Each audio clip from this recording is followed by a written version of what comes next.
Sipil. Kami pegawai negeri sipil Menyatakan sikap sebagai berikut.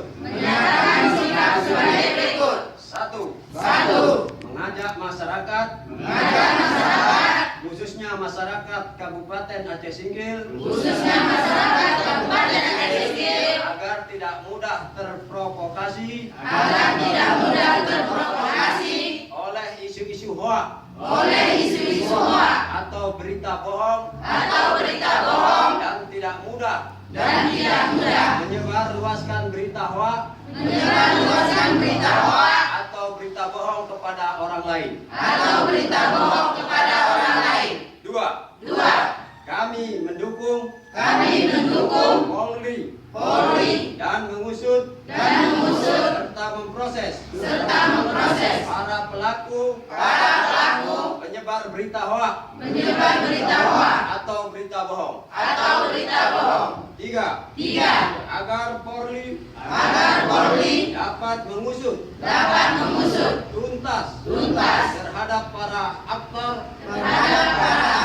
penyebar berita hoak atau berita bohong.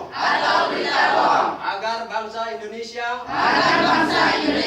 diselamatkan dari pertikaian horizontal karena munculnya adu domba penyebar kebencian terhadap suku, etnis maupun agama tertentu.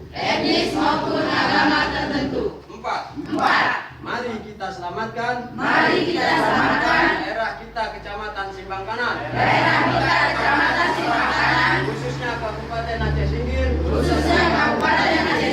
dari isu-isu dan ujaran kebencian melalui kegiatan keagamaan maupun kegiatan positif lainnya. Serta kita kembali pada moto bahwa daerah Kabupaten Aceh Singkil merupakan daerah yang bermartabat. Demikian.